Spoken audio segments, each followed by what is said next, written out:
Hola, muy buenos días, muy buenas tardes a todos. Mi nombre es Montse Laviega y soy la fundadora de Fotografía e-commerce y la directora de innovación del grupo Win Group. Y viendo, así os lo digo como detalle por si os da la curiosidad, viendo que el episodio de los que llevamos que más escuchas tiene, el que más ha gustado, fue uno que hicimos con Olga Ortega y hablando sobre SEO, pues me he decidido aquí a traer a uno que sabe mucho sobre SEO y sobre e-commerce y creo que os va a gustar mucho este episodio. Así que, hola Juan, ¿cómo estás? Hola, Monse, ¿qué tal? Muy bien, muy bien. Muchas gracias por traerme. Bueno, yo creo que muchos ya conoceréis a Juan González Vila, de la agencia USEO. Lleva muchísimos años en el sector. Yo misma, desde Fotografía e-commerce, fui durante muchos años cliente suyo y si dejé de ser cliente suyo no fue por nada que ellos o él hiciese mal, así que es muy recomendable. Y nada, Juan, pues para quien no te conozca, aunque ya te lo he puesto fácil, quien no te conozca, pues preséntate, porfa. Pues nada, yo efectivamente me dedico al SEO desde hace ahora ya 10 años, ¿vale? Hace 10 años empecé con mis primeros clientes. Primero como freelancer, lógicamente, pues nada, me hice autónomo y empecé a poco trabajar para algunos pocos clientes y la cosa fue creciendo. Y hace ahora ya unos 5 años dije, bueno, pues tengo que empezar a contratar personal y montar una agencia que es Useo. Useo en principio era mi blog, era el blog en el que hablaba de SEO. Y bueno, como me gustaba ese nombre y esa marca, dije, pues la agencia se va a llamar Useo también. Y en eso estamos. En los últimos, bueno, siempre nos hemos especializado un poquito en e-commerce. Yo al empezar a trabajar para clientes, enseguida los clientes que más me gustaban y con los que vi que tenía más sentido, al menos para mí, trabajar era con e-commerce. Hay SEOs que se especializan en otras cosas, en medios o en local, y yo fui hacia e-commerce. Y en la agencia hemos seguido en esa línea. Hacemos otros proyectos también, pero realmente el core es ayudar a tiendas online con el SEO.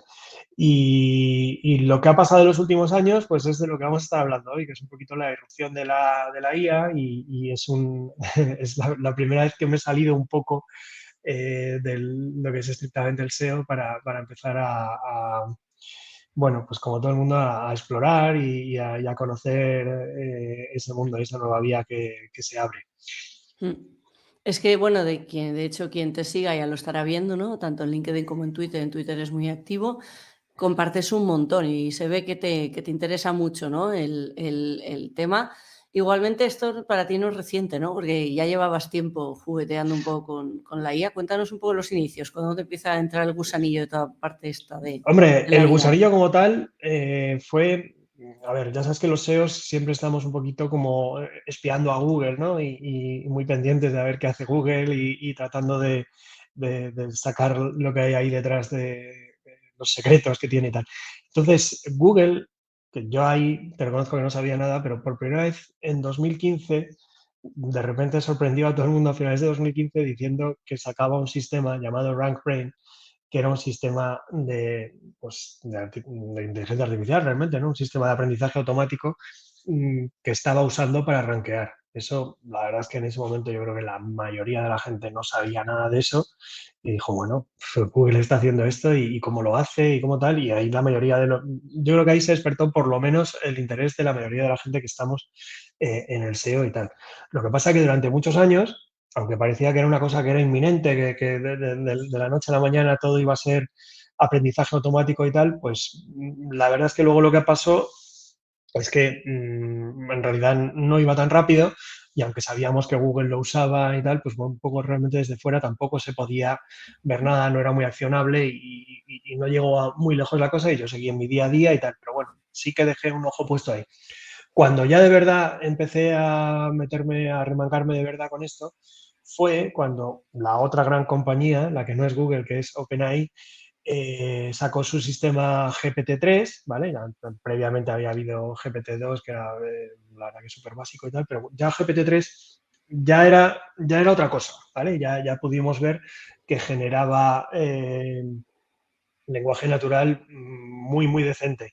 Y la verdad que además al principio, bueno, solo veías unas demos y tal, pero el momento en el que yo me metí fue en el verano de 2021, más o menos a finales del verano de 2021, ya abrió la beta de la API a cualquiera, ¿no? Es decir, que ya podías ir ahí y tanto juguetear con ello, hacer tus pruebas en el playground, como realmente montar aplicaciones, ¿no? Los programabas y decías, bueno, pues que me cree, yo le doy toda esta lista de temas y que me cree sobre toda esta lista de temas respuestas, tal, y ahí esto ya, ahí ya sí que era accionable y ahí ya sí que empezamos a meternos unos cuantos. Esto es anterior, como estáis viendo, es anterior a ChatGPT. ChatGPT, digamos que sería el siguiente paso en el que ya absolutamente todo el mundo no hacía falta que fueras ni un loco del SEO ni un loco de la tecnología en general para ver que efectivamente esto estaba muy listo y que se podía jugar con ello. Eso ocurrió a finales de noviembre de 2022 y bueno, realmente para cuando pasó eso, yo es verdad que ya estaba bastante metido, ya estaba bastante al día de todo y también, por ejemplo, de cosas que no me tocan tan directamente como las IAs generativas de imagen, pero bueno, también estaba bastante fascinado por lo bien que funcionaban algunas de ellas y tal, y estaba, bueno, pues eso, ya bastante metido, pero ya ChatGPT ya sí que fue el La gota martillazo que colmó final a el la vaso, cosa claro. y cuando se vio que realmente estaba muy listo y que tú tenías que estarlo también, ¿no? Sí, porque si no te quedas completamente fuera de juego además en estos tipos de, o sea, en toda la parte de generación de contenidos que tiene muchísima optimización, ¿no? Entonces, tontos seríamos si no miramos para adelante la oportunidad que esto lleva, ¿no?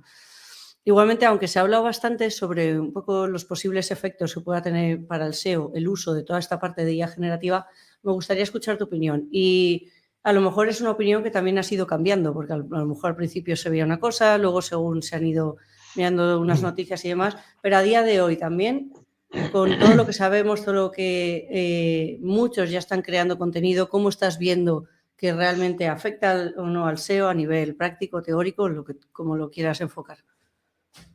Vale, bueno, a ver, decir que yo siempre he procurado ser como poco catastrófico, ¿vale? Y poco, o poco dramático con estas cosas. Y además, pues bueno, creo que si lo podéis mirar como hace un año, está diciendo, bueno, yo creo que no va a ser tan brusco y tal, también por tener la experiencia de eso, de que realmente si se viene hablando desde 2015 y en el fondo tampoco al principio fue tan. Entonces siempre hay una especie de hype que si les haces caso a los del hype parece como que mañana va a cambiar el mundo y luego está la realidad que en el fondo no es así. A día de hoy yo creo que efectivamente estaremos prácticamente de acuerdo todos en que no está siendo una cosa tan dramática o no ha sido una cosa tan rápida, porque realmente si ChatGPT lo estrenaron a finales de noviembre de 2022, estamos diciendo que lleva casi un año con nosotros.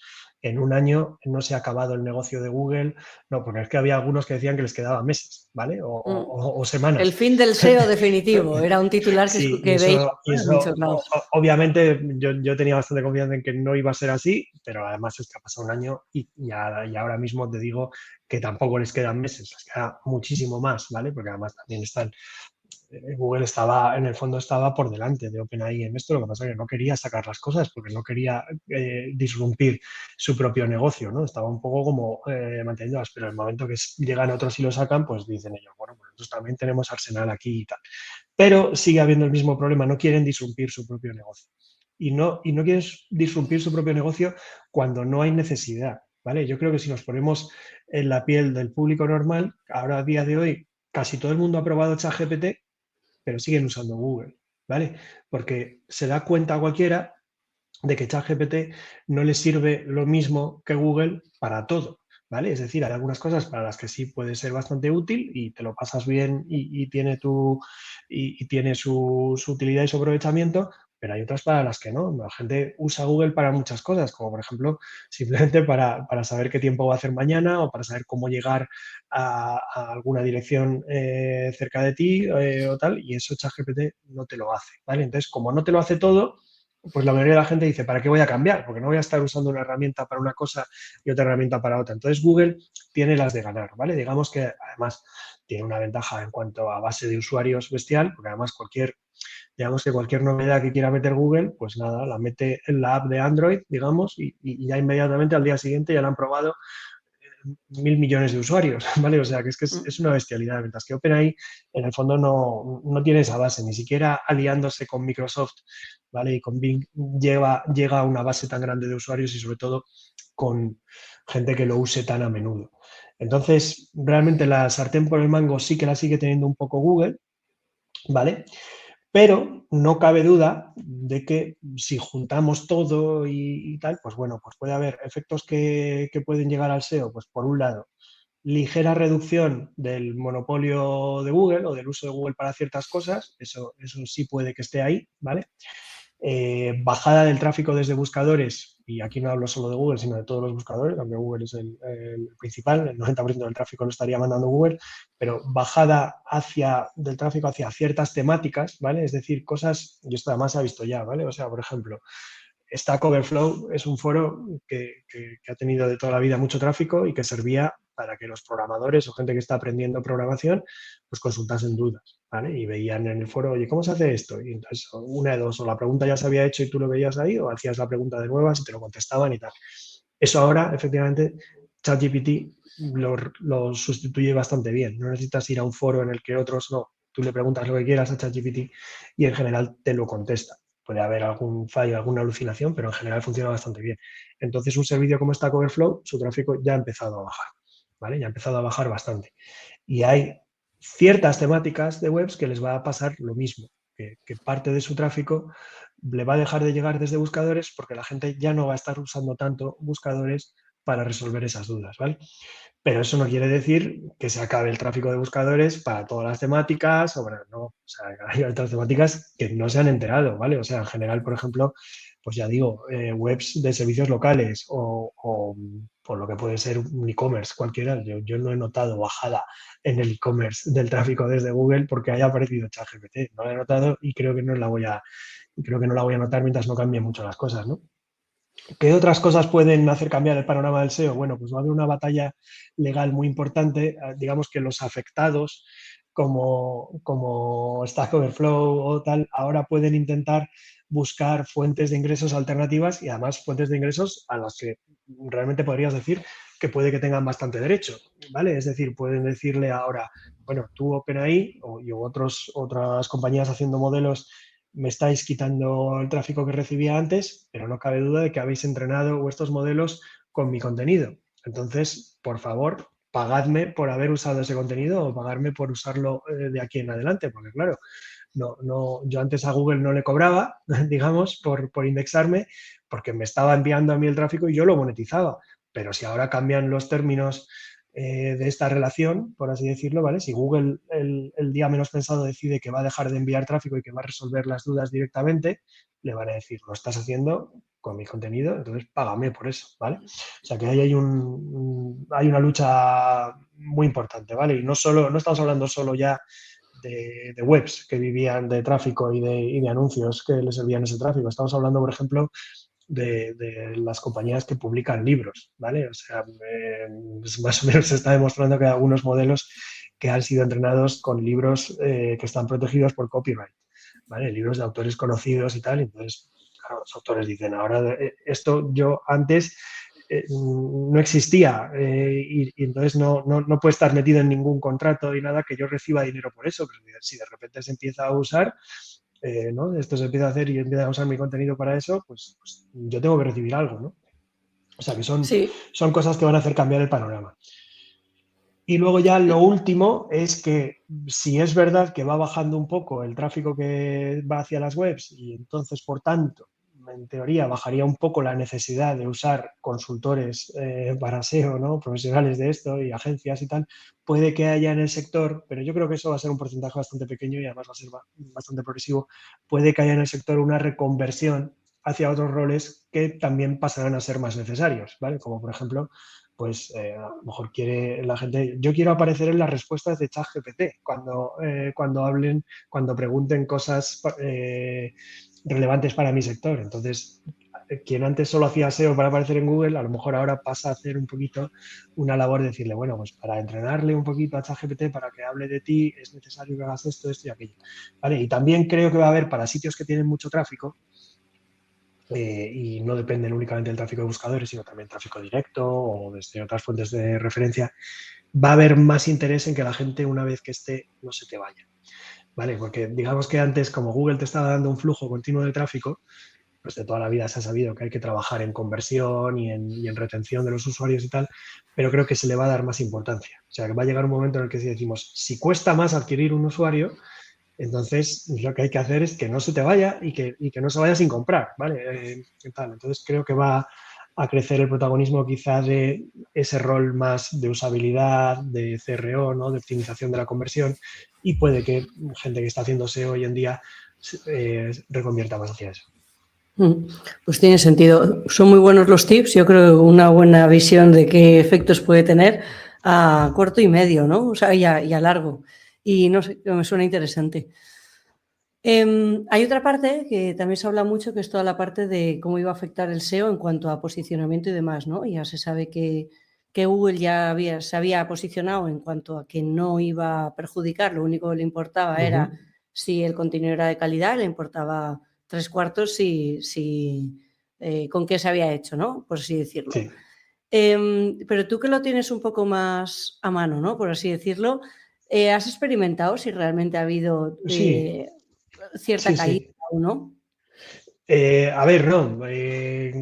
La postura de Google es clara. Digamos que hasta hace un año, un poquito menos, quizá era un poco más ambigua, pero desde entonces ha hecho que toda la comunicación vaya en el mismo sentido y es eso que has dicho exactamente, ¿no? Que no les importa la herramienta que uses para generarlo. La IA al final es una herramienta, es como si dijeran, no, estamos en contra de que la gente use programas de procesamiento de texto, ¿no? Es algo que Google nunca va a decir, no te va a pedir que escribas con boli y papel y que lo escanees, ¿no? O sea, eso son cosas que son pasos previos a la creación del pasos que durante el proceso de la creación del contenido que a Google no le importan, lo que le importa es el resultado, ¿vale? Lo que le importa es el contenido que pones finalmente a la vista de todos en Internet, y lo que quieren es que sea un contenido que ofrezca algún tipo de utilidad, valor, ¿vale? Que cumpla la intención de búsqueda y tal.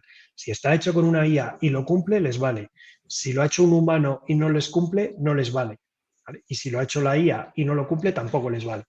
Pero lo que se tiene que dar sí o sí es que cumpla unos mínimos de valor y de calidad, ¿vale? Y efectivamente, pues de responder a lo que está buscando el usuario.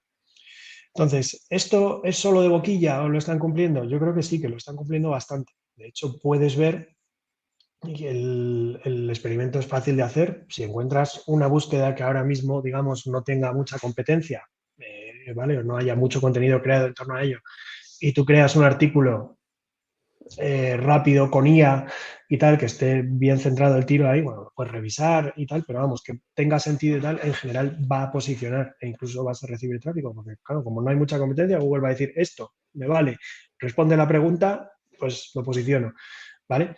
Si ya hablamos de, o sea, pretender posicionarte con un texto generado por IA en la búsqueda más difícil del mundo, ¿no? La más competida del mundo a día de hoy, pues a lo mejor no, porque tendrán que reunirse otro tipo de señales, pero el contenido como tal, si está bien hecho, vale.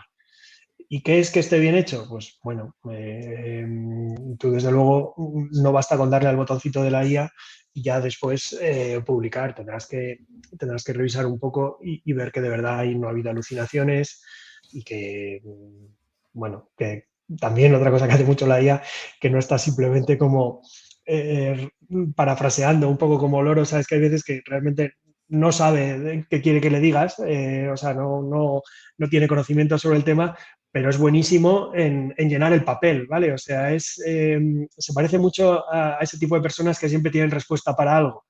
Sí, pero O bueno, si lo luego llevamos un resulta poco, que es paja. sí, podríamos decir como los políticos, ¿no? De un político le preguntas Sí, cualquier cosa y él va a tener algo que decir. A lo mejor no ha respondido para nada a lo que tú le habías preguntado, pero él trae ya como un discurso hecho y lo va a soltar. Pues la verdad es que la IA a veces es un poco desesperante por eso, porque no te va a decir claramente, no, lo siento, no lo sé. No, va a hablar, ¿vale? ChatGPT es un modelo de diálogo y está preparado para dar respuesta. y Si no para la enrollarse. tiene, se va a enrollar de alguna manera, pero algo va a decir.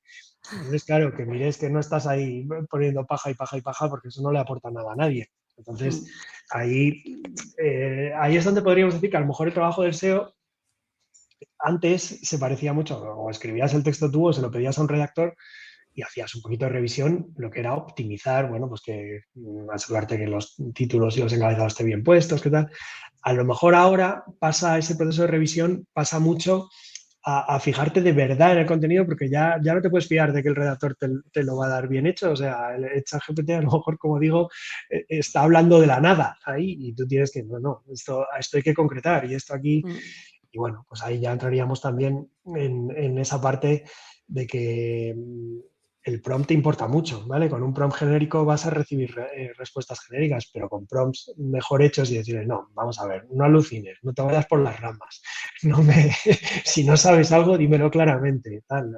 Hay bastantes cosas que se pueden incorporar en los prompts para mejorar un poquito la respuesta. Y luego, aún y así, hay cosas que no forman parte del conocimiento de ChatGPT y no te las puede decir, ¿vale? Lo que va a poder hacer es alucinar, ¿vale? Que la alucinación es cuando la máquina habla de algo sobre lo cual no se le ha entrenado, pero simplemente lo responde porque la mera secuencia de palabras con las que a la que llega es probable, ¿vale?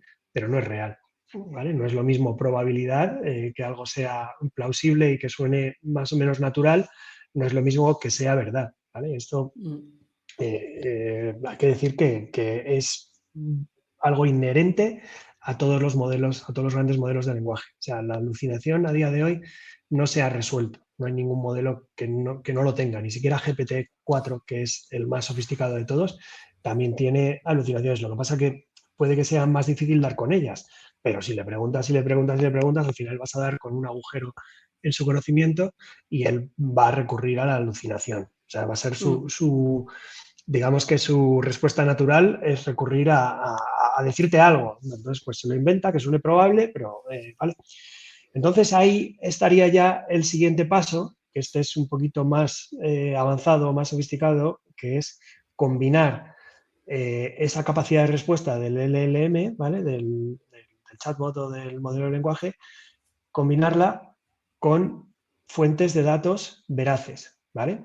O sea, por ejemplo, lo que ha hecho Bing Chat desde el principio, que lo estrenó en febrero de este año, es combinar a un LLM muy avanzado, ¿vale? GPT-4, con el índice de resultados que tienen ellos, que tiene Bing, que Bing es un buscador como Google, tiene un índice pues, prácticamente igual de bueno, y entonces tú le preguntas algo a Bing Chat y lo primero que hace es traducir esa pregunta tuya en lenguaje natural, traducirlo a una query, ¿vale? A una consulta a su buscador. Entonces, busca en su index, dice, por aquí anda la respuesta, coge los 3, 4 primeros resultados y sobre esos 3 o 4 primeros resultados ya es como decirle a ChatGPT, léete esto y dame una respuesta condensada a esto. Eso es lo que está haciendo. Esa idea es muy buena, ¿vale? Y como todas las buenas ideas, de lo que dependen es de la implementación. La implementación hasta ahora, redonda, por así decir, no ha acabado de ser, ¿vale? Porque, por ejemplo, un poquito lenta, ¿vale? Porque tiene que hacer todo esto que estamos diciendo, es un poquito lenta e incluso no está libre todavía de alucinaciones, tampoco, ¿vale? Porque ya lo hemos dicho, o sea, al modelo de lenguaje, tú, aunque le des como la suma de los textos de los 3, 4 primeros resultados, se los das y les haces una pregunta sobre eso, todavía puede incluir algo de alucinación, ¿vale?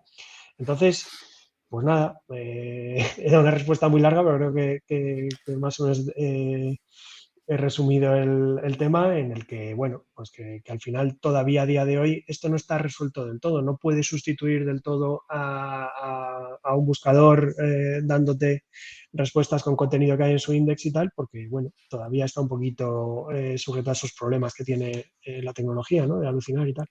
Sí, desde luego. Ahí como anotación, en el caso, por ejemplo, de Bing, podría ser un poco más sencillo pescar esa alucinación, dado que te da las fuentes, ¿no? Y tú siempre puedes Sí, hacer el clic y comprobar el efectivamente. contenido. Si el contenido del que lo estás trayendo es malo, pues entonces la información será mala, pero ya te pasaría antes de la IA exactamente igual, ¿no? Y luego en el caso de ChatGPT, efectivamente, o sea, cuando estás dentro, te afirma igual, exactamente igual y con mucha certeza de lo que te está diciendo es verídico, entonces ahí lo único, el filtro que tienes es tú mismo, ¿no? Entonces, de ahí un Sí, poco el rol también que tiene el que supervisa de saber de lo que se está hablando, porque si no sabes de lo que está hablando no vas a poder tener poder ninguno de decir esto es mierda lo que me está diciendo, ¿no? No va a ningún lado. Entonces es de vital totalmente. importancia esa Lo parte. de las fuentes, lo de las fuentes que has dicho es dar en el clavo, ¿vale? Porque es muy importante. Porque nosotros cuando estamos acostumbrados de años, de hace 20 años ya, a buscar en Google y tener una lista de fuentes ordenada por lo que cree Google que va a ser la de arriba, la más útil para lo que hemos preguntado, la segunda más útil, la tercera tal, y tenemos la libertad de ir abriendo, ir comparando e ir quedando con lo que queremos. Ese proceso está muy metido en nosotros. Entonces, cuando nos ofrecen una alternativa, pero que no nos deja cotejar las fuentes, No sé. inmediatamente vemos que nos falta algo, ¿vale? O sea, las fuentes van a tener que estar ahí sí o sí. O sea, por ejemplo, Bing Chat al principio, Bing Chat ha experimentado mucho con cómo mostraba las fuentes y tal, o sea, al principio ponía solo una pequeña nota, como un uno, ¿no? Como eso que hay en los libros, como una especie de nota a pie de página y tal, pero no estaba muy bien, luego ponía abajo como más claros, la verdad es que ahí hay una lucha más que es la de la usabilidad, ¿vale? Esto te lo tienen que hacer de una forma que sea usable, porque si es peor que la página de resultados de Google antes, pues entonces no ha servido para Vuelves nada, para ¿vale? atrás, Como que no. claro. Claro, y Google pues también lo está, Google sabes que tiene un buscador experimental que se llama SGE, que ha empezado a probar, en principio solo en Estados Unidos, aunque bueno, te puedes meter si, si pides acceso con un proxy, ¿no? Eh, y nada, al principio prácticamente no daba fuentes, luego ya empezaba a darlas mejor, o sea, incluirlas en la respuesta, no sé qué. Andan experimentando también eso, porque desde luego lo que no se puede hacer es dar un producto que es menos útil que el de antes, ¿vale? O sea, que andan viendo tal. Y luego hay que decir que ChatGPT, lo que has dicho antes, ahora ya con el Plus y con el Enterprise, o sea, con las versiones de pago, puedes activar un modo que se llama, no es un plugin como tal, no es un plugin tercero, sino activar un modo, ¿vale? Que es el modo Browse with Bing. Es decir, que funciona prácticamente igual que si fuera lo que he descrito antes de Bing Chat. Va primero a buscar en el index de Bing cuando tú le preguntas algo, sacar las 3 o 4 fuentes que son relevantes y hacerte una especie de refrito de eso, pero sí te da las fuentes, ¿vale? Ya sí que es la primera vez que ChatGPT no con plugins, sino por sí mismo está dando fuentes. Qué Vale, pero bueno, no esto no va a sabía estar de en la esto. versión. Sí, esto es muy nuevo, lo empezaron a hacer la semana pasada, pero, Mm. pero esto no va a estar en la versión gratuita, ¿vale? Cualquiera que vaya a probar ChatGPT, el de siempre, el gratuito, el abierto, no lo tiene. ¿Vale? Ujú. Y bueno, aún y así decir que está muy nuevo y que no está muy, muy pulido, ¿eh? Porque, bueno, es que le pasa como a Bichat, es que es un poquito lento. O sea, comparando la experiencia, ¿no? de usuario respecto a que no haga nada de esto, es que es increíblemente más lento y estás ahí como esperando a qué tal. Y una de las ventajas que tenía ChatGPT, que era su rapidez, pues se pierde. Pero Claro, claro, a cambio de perder rapidez, ganas confianza en la respuesta y ganas que tienes ahí la fuente, ¿no? O sea, que bueno, merecen. todo Sí, tiene su sí. cosa. Vale, hemos hablado mucho sobre toda la parte de buscadores, el cómo afecta a todo el SEO y demás, y cómo el usuario, usando herramientas tipo ChatGPT y demás, podría llegar, me refiero al usuario, el e-commerce, ¿no? La tienda o la agencia o quien sea, a generar ese contenido y que esto no te penalice. Sin embargo, también vemos otras noticias bastante interesantes, ¿no? Como Miravía o como eBay, van Sí. desarrollando sus diferentes, van integrando en general la inteligencia artificial en su sistema de forma que el usuario final o la marca pueda ir ayudándose, apoyándose en esas IAs para crear Ujú. descriptivos y demás. Háblanos un poco sobre eso y si has probado alguna. Bueno, a ver, pues esto era un paso obvio, ¿vale? Que es decir, realmente cualquier compañía que tenga una gran fuente de datos, especialmente si es solo suya, está en una posición muy ventajosa para usar estas IAs generativas, ¿vale? Tanto para entrenar sus propios modelos como para coger un modelo base fundacional y decirle, mira, te paso estos atributos de este producto, por ejemplo, y tú créame una descripción legible, ¿vale? Eso es lo que están haciendo tanto Miravía como eBay ahora mismo. eBay creo que fue una cosa más bien experimental en las que le decía a los vendors que quisieran participar que se dieran de alta y que empezaba a hacer esto, ¿vale? Para que lo probasen. Y en cambio, Miravía, por lo que yo sé, tampoco soy vendedor en Miravía y no he recibido ningún mensaje, pero me parece a mí que lo ha empezado a hacer porque ellos han querido, ¿no? Tal, entonces, de hecho, claro, lo de eBay tuvimos la noticia y a lo mejor todavía cuando vimos la noticia no se había visto ningún producto en vivo que tuviera esa descripción generada. Con Miravía, no, yo con Miravía no me había enterado de nada y de repente me encuentro navegando por la tienda tal, pues una descripción en la ficha de producto que pone abajo, esta descripción ha sido generada por IA. Y luego, además, lo siguiente que ponen es que se eximen ellos completamente de responsabilidad en caso de que estén diciendo algo inexacto, ¿vale? Ah, Que no muy se bien. cumpla, que no esté de acuerdo con los atributos del producto y tal, y que la responsabilidad es del vendedor. Que eso ya me parece el colmo, porque el vendedor no es el que le ha dado al botoncito para generarla, ni que yo sepa, en muchos casos probablemente ni lo habrá revisado y tal. Pero bueno, supongo que internamente, una vez que han empezado a hacer eso, sí que le habrán dicho a los vendedores en los casos en los que están generando esas descripciones, oye, hay esto, miradlas, porque si no es exacta, pues no sé, nos lo decís o la elimináis o lo que sea, pero vamos, como que le habían pasado la responsabilidad al vendedor. Y la verdad es que yo los casos que vi, creo que sí que había algunos, estaba dando unas descripciones muy genéricas que creo que no cumplían del todo con la cualidad de ser precisas respecto a lo que de verdad tiene el producto, ¿no? Pero bueno, ahí está eso.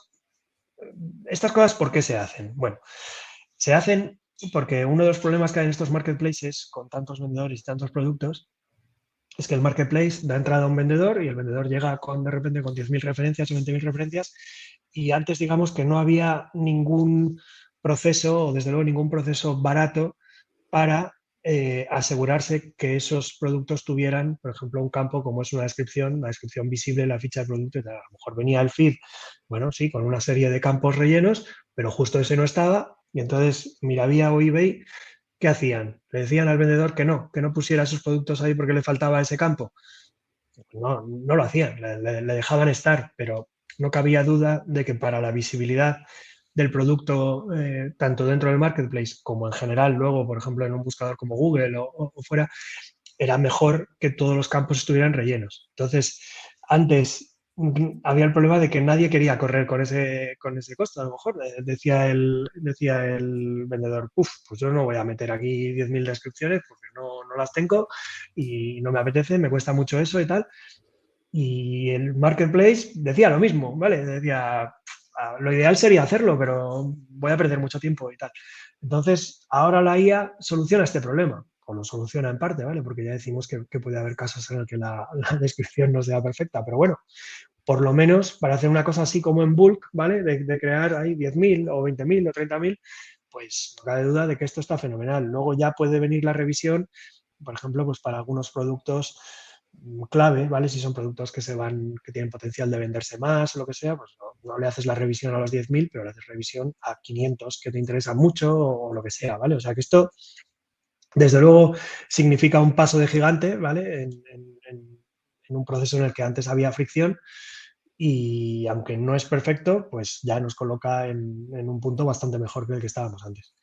Desde luego. Y todo esto se traduce en una ayuda al usuario, ¿no? Al final haces todo esto Bueno, para ese usuario final. sí, desde luego el usuario recibe más información. Ya sabéis que Sí, al usuario, igual que a Google, le da más confianza cuanto más información ve sobre el producto, ¿no? Y además tampoco lógico. quiere leerse como listas ahí de atributos en formato tabla y tal, sino que prefiere que alguien se lo cuente en un lenguaje natural y esto la IA lo puede hacer. Mm. Vale, una de las cosas o temas que me van interesando últimamente después de tanto tiempo hablando, más de un año, ¿no?, de todo este tema de la IA, de OpenAI, de ChatGPT y todas las herramientas paralelas o no tan paralelas que van saliendo, es luego su aplicación en un caso real, práctico, en el día a día, ¿no? Y voy viendo cómo muchas empresas se pensaban que había un 80% de optimización y que iba a ser un game changer completamente, y ahora se van dando cuenta que no es tanto un 80, sino es un 10 o es un 20%, y que también mucha desilusión, ¿no?, en cuanto a pues las alucinaciones y otras cosas que, bueno, hemos comentado y otras que faltan. Te iba a preguntar, oye, ¿realmente se puede bajar? ¿Realmente hay...? ¿Nos podrías contar Sí, algún caso práctico donde hayas implementado bien la IA y con eso hayas ganado valor, ya sea por tu tiempo, porque has optimizado tu tiempo, o has podido llegar a donde antes no llegabas, por lo que estábamos, por ejemplo, ahora comentando, ¿no? Antes no se tenía el presupuesto de hacer un descriptivo de 10.000 y ahora sí, ¿no? ¿En qué casos reales y qué barreras sí, también te has encontrado? sí, sí.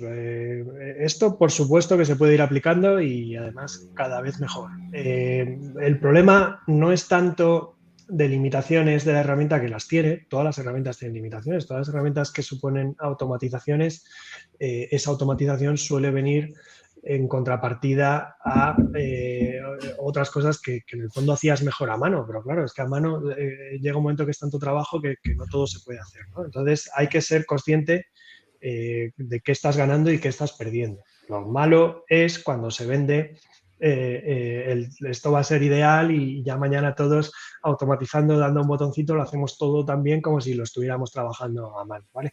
Eso obviamente no era real, era una expectativa inflada y por eso puede ser que haya venido la decepción de algunas personas que a lo mejor pues, no sabían de verdad cómo funcionaba la herramienta y les habían vendido una idea que no era correcta, pero aplicación tiene, ¿vale? O sea, siendo conscientes de que hay limitaciones, tiene.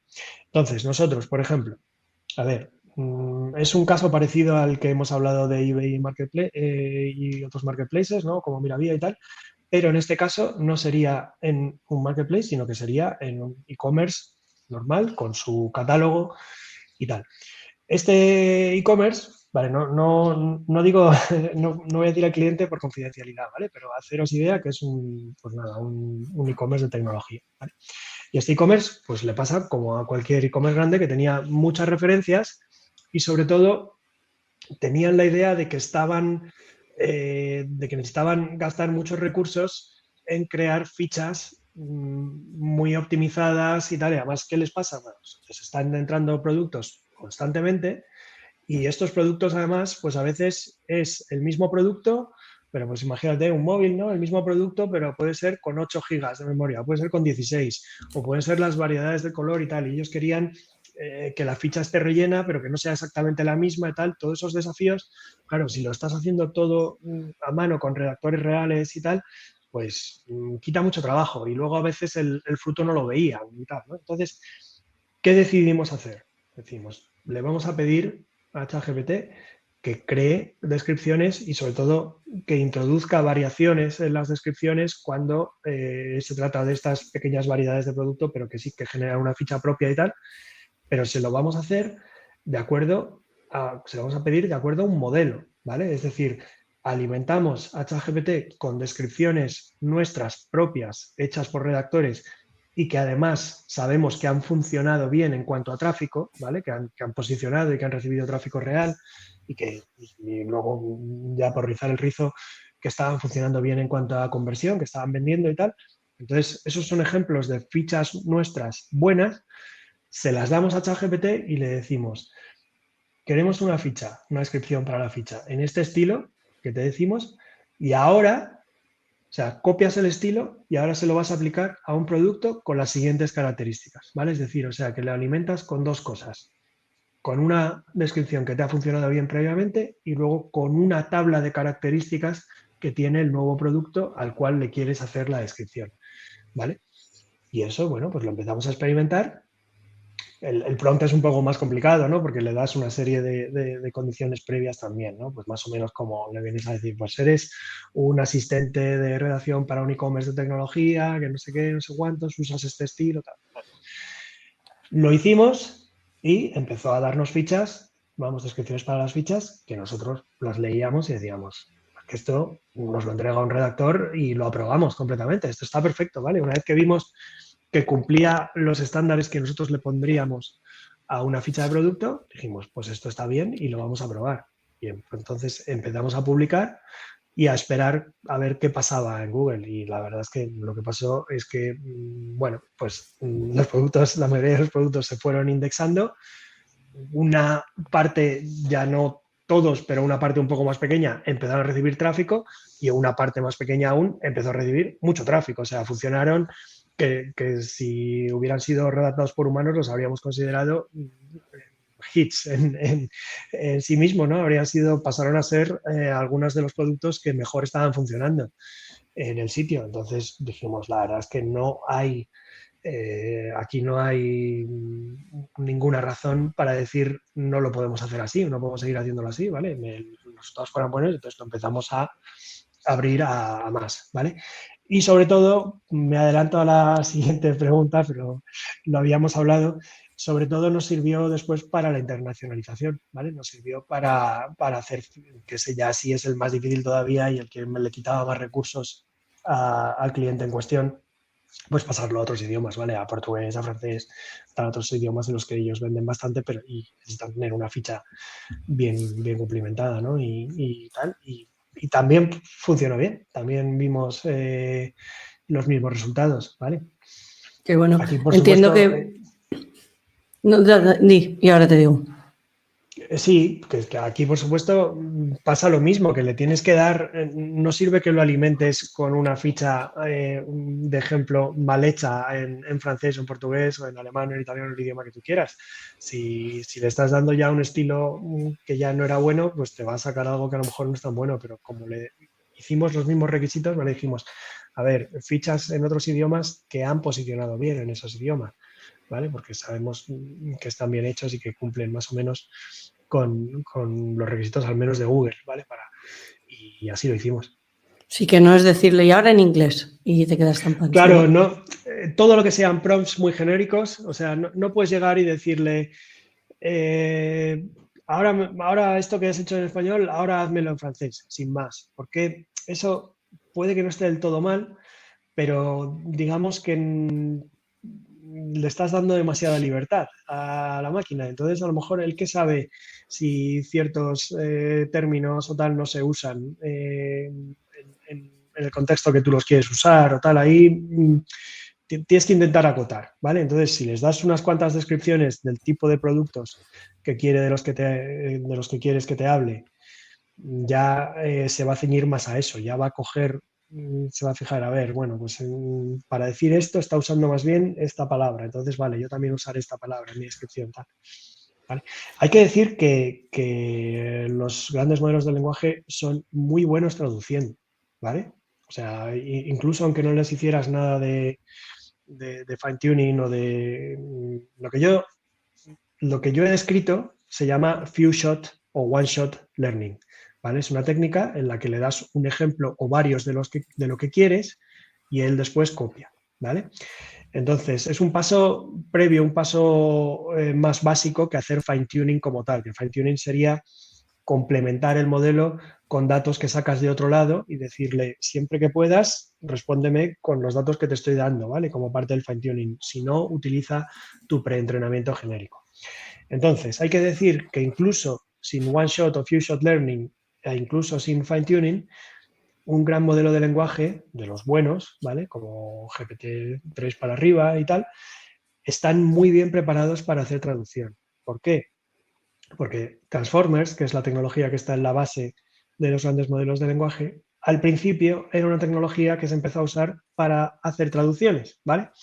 Querían ver si eran capaces de hacer traducciones mejor que con los sistemas automáticos que había antes, que es, por ejemplo, el de Google Translate, que todos hemos venido usando estos años y que la verdad es que era decente. Pero ahora mismo la traducción hecha por medio de Transformers y hecha por medio de modelos de lenguaje es incluso mejor. ¿Vale? Entonces, tened cierta confianza en que traducir va a traducir bastante bien, pero no cabe duda de que la traducción, dependiendo del fin que tú quieras, pues tiene muchos matices. Hay muchas cosas que dependen del contexto y tal. O sea, el contexto que se usa Por ejemplo, la descripción de una ficha de e-commerce no es el mismo contexto que se va a usar en una conversación cotidiana entre dos personas, tal, y todo eso pues hay que informárselo a la herramienta, ¿vale? A Chatbot antes de usarlo. Como apunte un poco en relación a lo que decías antes, ¿no? De que el prompt tienes que darlo muy poco genérico, ¿no? O sea, cuanto más cerradito lo des, Claro. mejor. Aquí añadiría que es que tú cuando inicias una conversación con ChatGPT, los mejores resultados te los va a dar al principio. Según luego vas bajando la conversación, ese resultado Sí. pues va perdiendo cierta Sí, porque su calidad, incluso memoria se podría decir. tampoco es... Sí, eso es porque su memoria tampoco es infinita, ¿vale? Él retiene hasta cierto punto. Tiene lo que se llama una ventana de contexto. Y llega un momento en el que ya no se va a acordar de lo que le habías dicho al principio porque ya queda fuera de la ventana de contexto. Incluso dentro de esa ventana de contexto, o sea, aún con la configuración donde todavía se relee, ¿no? Porque lo que hace todo continuamente es leerse toda la conversación, ¿no? Sí. Pero si tú partes de un prompt donde le has dado toda la información, entonces la base ya es muy buena. Si le has dado Claro. información mediocre y él te contesta o ella No, por supuesto. te contesta, ¿no? Y luego, en base a eso, luego tú, no, pero esto tal, no sé qué, eso es peor que directamente empezar desde el principio. Claro, O sea que eso es a una todos los que base. nos estéis escuchando es algo a aplicar. Sí, eso es una base que nunca, vamos, mucho tendría que cambiar la arquitectura de los grandes modelos de lenguaje para que eso deje de ser verdad. Es decir, habréis oído a lo mejor alguna vez lo de garbage in, garbage out. Si tú le metes basura al modelo, te devuelve basura. Si tú le metes caviar, te va a devolver algo parecido al caviar, ¿vale? O sea, el prompt ya define la calidad de la respuesta. ¿Vale? Así es, ¿vale? Eso es. Y luego, dentro de que lo hemos comentado, y si está comentado, seguimos adelante, pero por si hubiese algo más, hay una parte de la de, o sea, me gustaría profundizar en cuánto hay que revisar, ¿no? ¿Y por qué te pregunto esto? Sí. Estábamos hablando de, por ejemplo, pues obviamente todo el tema de alucinaciones y demás, cosas que hemos comentado, pero también cuando comentas, oye, yo le doy una ficha, le doy unas características, me saca una descripción que, oye, la leo y está muy bien. ¿Cuánto luego se puede eso escalar para 10.000, 20.000 referencias? ¿Hay que leerlas luego todas? ¿Es un sistema que puedes... ¿Cómo se hace una revisión de ese Hombre, calibre, no? claro, a ver, yo te diría que va a ser bastante consistente, o sea, una vez que has llegado a unos estándares, en general va a ser bastante consistente, ¿vale? O sea, digamos que, o sea, no responde exactamente igual siempre al mismo prompt, ¿vale? Si tú le pones un prompt, el mismo, y le haces 20 preguntas, no te va a dar 20 respuestas idénticas, pero te va a dar 20 respuestas muy parecidas, ¿vale? Entonces, en el momento en el que ya has llegado por medio dentro de una de estas técnicas de Few Shot Learning o One Shot Learning, en el momento en el que ya has llegado a un estándar de calidad, puedes estar bastante seguro de que después va a estar respondiendo siempre más o menos dentro de pues un más menos muy parecido a ese estándar de calidad que tú has observado cuando estabas creando el prompt, ¿vale? Entonces, lo que es vital es hacer revisión en el proceso en el que estás llegando a lo que tú quieres. Una vez que has llegado a lo que tú quieres, sí es bastante escalable. Hombre, míralo, ¿vale?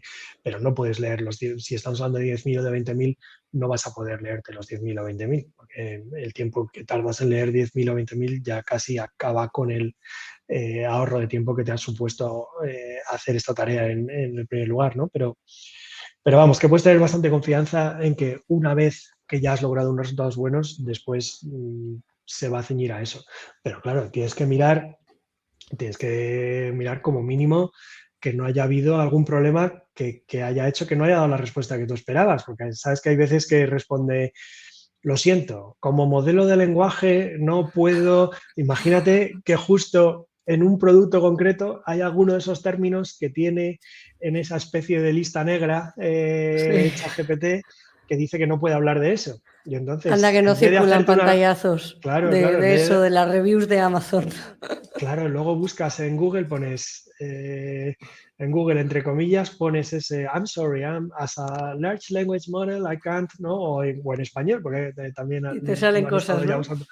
Y te salen un montón de cosas. Entonces, eso quiere Fíjate. decir que no han hecho una mínima revisión para encontrar ese error, que eso es fácil, ¿vale? Porque si tú tienes en algún sitio las 10.000 respuestas, las 20.000 respuestas, pues buscas, ¿vale? A ver si en algún sitio ha puesto como gran modelo de lenguaje no puedo tal, ¿vale? O como chatbot no sé qué no puedo tal.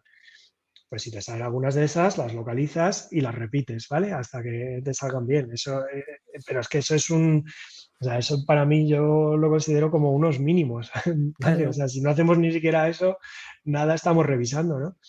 sí. Vale, una de las cosas que a mí me impresionaba mucho cuando, bueno, yo también soy profesora de algunos másters, ¿no? Las típicas clases sueltas que se pueden ir dando. Dentro de másters de e-commerce, pues obviamente siempre toda la parte de imagen, ¿no? De podido tener peso para contar cosas. Me impresionaba mucho que los alumnos, durante en general todo el máster, pues se le había hablado mucho de SEO y demás, pero nunca entraban en SEO dentro de las imágenes. Y entonces, cuando ya vi esto, pues dentro de mis clases le dejaba un capitulito, ¿no? De, oye, el SEO no solo se puede hacer con texto, se puede hacer con imágenes. De hecho, predico, ya me dirás si lo digo mal, pero predico que es más fácil hacer SEO con las imágenes que SEO en texto, Sí, dado que tiene menos recorrido, ¿no? Es más fácil posicionar una imagen que un texto a día de hoy, solo porque se lleva menos tiempo haciéndose, ¿no? Y hay cosas que, o sea, que afectan a que esa imagen, a que ese texto esté bien posicionado, y es la interconexión, ¿no? Entre que hay una imagen y un texto, es decir, que la imagen tenga que ver con el el texto que texto que tiene tiene. alrededor la imagen, sí. Exacto. Y luego está toda la parte de del título, el alt y la description, ¿no? Que los ves siempre que subes una imagen, pero otra cosa es que le hagas caso o menos caso. Bueno, pues todo esto, que creo que supongo se sabrá ya, espero yo creo que ya se sepa, ¿no? Que esto afecta y que también puede ayudar a ese posicionamiento del producto, de la ficha de producto, de la página que se esté haciendo. ¿Cómo ves que la IA puede ayudar aquí también? Hay en esa Sí, sí, conexión con la imagen y el SEO. sin duda. O sea, me parece una tarea perfecta para la IA, ¿vale? Porque es la típica labor Tediosa.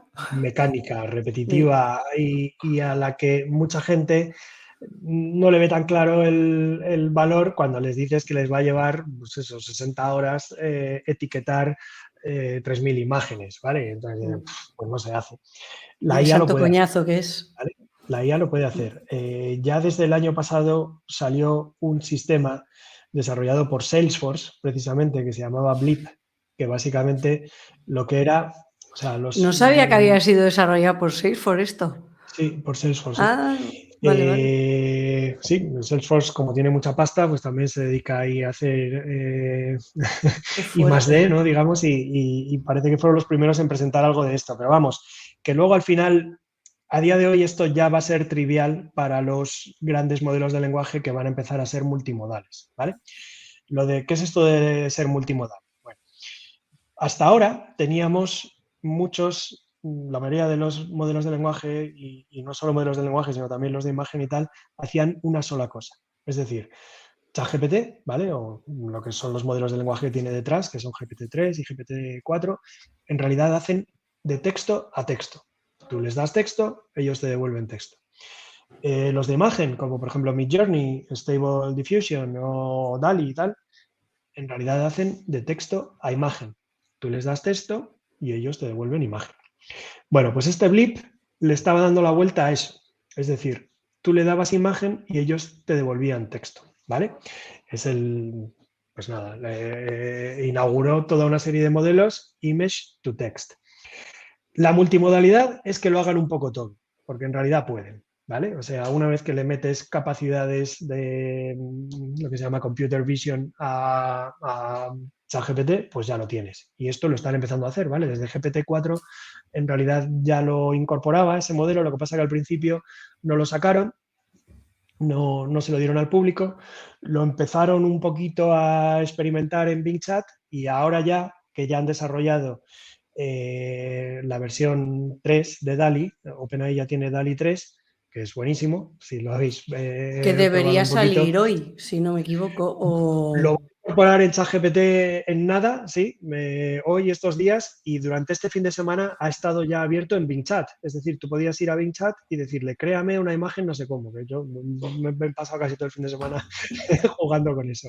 Vale, entonces ahora ya es multimodal, ¿vale? Ya tanto Bing Chat como dentro de nada ChatGPT lo vamos a tener con capacidades multimodales y eso quiere decir que le vamos a poder meter una imagen y decirle, descríbemela, ¿vale? En el momento que esto lo pongan también en las APIs, que no creo yo que tarde mucho, pues ya realmente vamos a tener una forma de coger y meter 10.000 imágenes y decir, descríbeme las 10.000 imágenes y le podemos pedir los campos que queramos, ¿vale? Le podemos, dentro de un prompt, le podemos decir, tienes que hacer una descripción en 3 palabras, que va a ser lo que le vamos a poner de título a la imagen, por ejemplo. Luego tienes que hacer una descripción de 2 frases, ahora ya sí, usando un lenguaje un poquito más natural, que es lo que le vamos a poner como alt, y tienes que hacer un no sé qué, que es el texto que vamos a poner alrededor, visible, ¿no? Como caption, que vamos a poner alrededor de la imagen y tal, por ejemplo, ¿vale? Eso es un flujo que podría hacer una empresa. O sea, está, realmente la tecnología existe y lo único que está faltando es un poquito la disponibilidad, pero que está llegando ya ahora. Vale, después de un problema técnico que no habéis visto porque esto no es en directo, pero igual os ha hecho el vídeo un poco... retomamos, que es, te estaba diciendo Juan, ¿dónde está el techo de todo esto? No sé si enfocarlo de cara a qué peligros encuentras o qué capacidades limitantes encuentras, ¿no? ¿Dónde ves tú el techo en el contexto en el que estamos hoy en esta conversación? Bueno, el techo no lo sabemos. Ya he dicho yo al principio que no soy yo amigo de los hypes y de decir mañana se acaba el mundo o tal, pero sí que creo que el recorrido podría llegar a tener mucho, ¿vale? Lo que pasa que yo no quiero que menospreciemos eso, las limitaciones que hemos dicho desde el principio, ¿vale? Como hay ciertas limitaciones, puede que haya un techo temporal hasta que esas limitaciones ya por fin salten por los aires, ¿vale? Pero a día de hoy lo tenemos puesto ahí como una especie de espada de Damocles, ¿no? Porque, o sea, nos estamos dando cuenta que se hacen modelos cada vez más sofisticados, entrenados con más datos, capaces incluso de multimodalidad, pero aún y así no somos capaces de quitarnos de encima ese problema de las alucinaciones, ¿vale? O el problema de que conectarlo con bases de datos externas y tal no es trivial, ¿vale? Y no lo puede hacer cualquiera, pues entonces digamos que ahí puede que en algún momento se vea un frenazo, ¿vale? La verdad es que la historia de esta tecnología, como la de todas, es una especie de va haciendo así. O sea, ahora parece que mejoramos mucho, ahora una meseta, incluso se va cayendo porque la gente deja de tener interés y luego de repente otro pico. Pero ese pico no es que sea una subida constante, ¿vale? Siempre hay pequeños frenazos, pequeños, bueno, lo que se ha llamado los inviernos de la inteligencia artificial, ¿no? Y en cuanto a adopción, pues incluso puede que cosas que realmente podían haberse adoptado antes, pues que el frenazo sea tan grande que hasta hay la sensación de que vamos hacia atrás, ¿no? De que la gente lo rechaza y tal. Entonces, eso va a ser una constante, ¿vale? Esto va a seguir ocurriendo. A lo mejor en el futuro, cuando se estudie la historia de esto, se dirá que 2022 y la primera mitad, por lo menos, de 2023 fueron momentos de una gran explosión y de una gran adopción de una serie de cosas y que luego, en cambio, vino un frenazo. Puede ser perfectamente, pero en el fondo yo creo que hacia adelante las cosas acabarán avanzando, ¿vale? Y bueno, pues yo creo, por ejemplo, que ahora esto de la multimodalidad y el hecho de que podamos combinar inputs de imágenes y de texto y que también nos dé outputs de ambos tipos, va a estar muy bien, ¿vale? Creo que lo hemos dicho así un poco como de pasada, pero lo voy a explicar mejor ahora. Mm, OpenAI está juntando en ChatGPT, en el fondo, dos modelos. El que ha tenido de siempre, ¿vale? De generar texto, que es ChatGPT, y luego el que ha tenido por ahí un poquito más separado, que es DALI, que digamos que salvo cuando lo sacó, cuando sacó DALI 2, que llamó mucho la atención, pero luego fue sobrepasado muy rápidamente por Midjourney e incluso por otros, ¿vale? Pero ¿qué pasa? Que Midjourney en el fondo es un ecosistema aislado y que además hasta ahora ha costado un poquito, siempre ha tenido una curva de aprendizaje bastante alta porque te tienes que meter en el Discord, te tienes que aprender los parámetros, además cada modelo que lanzaban nuevo, el 5 funcionaba con unos parámetros distintos, el 6 ahora otra vez se los cambian, no sé qué, entonces es complicado, ¿vale? Para la persona que no quiere tener que aprender tanto para hacer eso y tal, tiene una barrera de entrada. En cambio, en el momento en el que integran ChatGPT y DALL-E, resulta que tú puedes entrar a ChatGPT y preguntarle el lenguaje natural, ¿no? O pedirle el lenguaje natural, oye, hazme una imagen en la que quiero que salgan estas cosas de estos colores, pero no quiero que salgan estas otras y tal. Y ChatGPT interpreta eso y le manda ya un prompt mucho más preciso a DALL-E. Pero tú el prompt no necesitas saber hacerlo, ¿vale? Digamos que te lo haces ChatGPT y todo esto es un proceso integrado, tú ni te enteras y te da el resultado, ¿vale?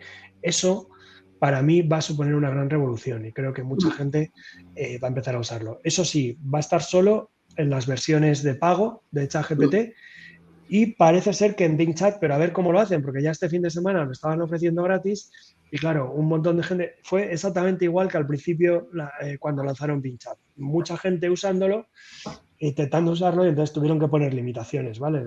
Realmente cuando das algo muy poderoso gratis, pues enseguida llega el abuso, ¿vale? Y no tienen servidores suficientes, no tienen GPUs suficientes Claro. para poner eso a funcionar. Entonces, yo creo que tampoco con Big Chat va a ser completamente gratis, supongo que habrá, pues a lo mejor, pues tienes 5 generaciones al día, o lo que sea, pero bueno, en cualquier caso, digamos que se derriban barreras de entrada, ¿vale? Y creo que eso es algo que va a hacer avanzar mucho todo esto en los siguientes meses. Añado a esto que comentabas de la multimodalidad y que OpenAI está juntando dos modelos de lenguaje, también están juntando, enseguida estará también para el uso de todos desde GPT-4 toda la parte de Whisper, ¿no? De Claro, transcripciones de audio a texto y GPT-4 también, va a poder hablar. Entonces tú ya también, te lo vas están a poder metiendo, comunicar, va todo. Entonces, de repente te puede escuchar, ver y eso ¿cómo es? es, ¿Oír? No, eso ya lo he dicho. Entonces va a ser muy, o sea, realmente es mucho más usable, ¿no? De estar en el coche sí, conduciendo y poderte ir haciendo la conversación con sí, ChatGPT. digamos que va a cumplir esa gran promesa que Eso hicieron es. Alexa, Siri, fue toda una generación de dispositivos que realmente en el fondo eran muy básicos y sobre todo que se quedaron ahí y luego no siguieron evolucionando, ¿no? Entonces la gente se ha acostumbrado más o menos a ellos, pero saben que tenían unas limitaciones enormes. Pues esas limitaciones que tenían esos primeros modelos ahora las va a tirar por tierra, porque es que las demos que yo he visto, claro, hablar con tu propia voz y que te responda ChatGPT, si en el fondo te responde tan bien como te responde en texto, ¿no? Entonces es bastante alucinante. Y Sí, sí, la sí, verdad sí, que sí. por medio de la palabra le puedes decir, oye, créame un dibujo, no sé cómo, tal, y te va a salir ahí en la pantalla del móvil el dibujo hecho, ¿no? Va a ser Bueno, la y leche. luego que del dibujo hecho le digas, ya, pero es que me has puesto un erizo de este Cámbiale color, esto, tal, mejor sí, sí. ponme a Larry, ¿no? Como decían en los... bueno, iban enseñando un poco el vídeo que lanzaba OpenAI de la demostración Sí. de cómo iba a ser todo esto, usaban el erizo, ¿no? Y el nombre de Larry, etcétera, y de ahí el comentario. Pero vamos, que vas a poder hacer ese... No es in painting, porque no puedes seleccionar una parte y demás, pero casi, ¿no? Pero de Sí, una forma mucho más orgánica, con un lenguaje sí. natural, que es por eso que se llaman así, básicamente, ¿no? Y Juan, oye, súper interesante todo lo que comentas, ya estamos acabando, yo te diría así como lo último, recomendaciones para estar al día. ¿Cuál es tu truco de oro? Bueno, pues hombre, yo, por ejemplo, tengo bastantes listas de Twitter en las que voy siguiendo las cosas que me interesan, ¿no? Porque creo que si no sería muy difícil. Leo muchas newsletters y aquí voy a aprovechar para hablar de mi libro, porque tengo Todo mi tuyo. propia newsletter. En el fondo tengo dos, ¿vale? Tengo una que tengo desde hace mucho tiempo de SEO, que se llama 10 links azules, pero ahí eso es, me ciño a SEO. Cuando hay alguna cosa de inteligencia artificial importante para SEO, la meto, pero me ciño a eso. Y luego creé otra este año que es solo sobre inteligencia artificial, que se llama Mentes Artificiales, ¿vale? Ahí pues la Y no estoy estoy... suscrita, así que te ¿No acabas de estás ganar una suscrita? Oye, pues No, fíjate, no, muy suscríbete, mal, Monse, pero ya por lo estoy favor. cambiando, ¿eh? Y nada, ¿de qué hablo? Bueno, todo este ámbito es muy amplio, me centro más en los temas que hemos estado hablando hasta ahora, ¿vale? Que en cómo realmente lo que más me interesa es cómo puede cambiar todo este sector de la creación de contenido, del SEO, los buscadores, cómo los vamos a usar, etcétera. Digamos que de la parte de imágenes hablo menos, pero cuando hay algo muy importante lo incluyo también. O sea que, bueno, creo que os sirve para estar al día y sobre todo que hago un poquito de curación en vez de mandarte como 40 noticias todas las semanas, que no sería curar nada, pues trato de condensar, ¿vale? Y trato de, cuando detecto un tema más importante, pues hacer un poquito de reflexión y tal. Eso es lo que hago con mentes artificiales. Como explicarlo, ¿no? Porque es que esto es un sector complicado y que va muy rápido, pues explicar un poquito cuáles son los avances más interesantes, más importantes, que más influencia van a tener y qué quieren decir, etcétera. Qué bueno. Pues nada, ya estoy suscrita, o sea que ya no me la pierdo. Y Perfecto. pues nada, muy recomendables. ¿Y alguna cosita más que quieras añadir, Juan, que se nos haya quedado en el tintero, que te hayas quedado con la espinita clavada? Pues yo creo que no. Lo único que no hemos hablado, cuando hemos hablado de buscadores, he hablado solo de Bing Chat y de lo que anda preparando Google. Y hay otro buscador que ha surgido de cero y que la verdad que lamentablemente usa muy poquita gente, porque ya digo que a día de hoy es difícil pasar a usar un nuevo buscador, porque somos muy dependientes de Google y tal. Este nuevo buscador se llama Perplexity y Mm. para mí está muy bien. Además os permite hacer muchas de las cosas que digamos que solo se pueden hacer con ChatGPT si pagas, o con otros modelos de pago, como por ejemplo pues darle un PDF y que te resuma el PDF, o darle una URL y hacerle preguntas sobre esa URL. Con Perplexity se puede hacer, aunque tiene algunas limitaciones, ¿vale? A lo mejor no te dejan hacerlo más de 20 veces al día o lo que sea, pero bueno, se puede hacer y la verdad que me gusta más que Bing Chat, por ejemplo, en cuanto a la usabilidad. Creo que está muy bien resuelto, ¿vale? Creo que como han partido de cero, no tenían que integrarlo dentro de un producto existente, pues creo que han tomado decisiones de usabilidad bastante buenas y bueno, como mínimo es algo que creo que merece la pena probar, ¿vale? Para que veáis alternativas a los buscadores de siempre. Genial, pues tenemos los deberes de la news, de suscribiros y de usar Perplexity, al menos de prueba, hasta tener nuestra propia conclusión, ¿no? O sea que ahí están los deberes. Pues nada, Juan, oye, un súper placer. Yo he aprendido, que es el motivo por el que monto estos podcasts, aprender, hablar con gente muy interesante. Creo que has aportado un montón, así que por ello te lo agradezco. Y también a todos los que estáis por ahí atrás, espero que os haya parecido interesante. Así que muchísimas gracias, Juan. Nos vemos Nada, muchas en la gracias a ti, siguiente. Monse. Encantado de venir. Nada, cuando quieras, esta es tu casa. Hasta luego a todos. Adiós.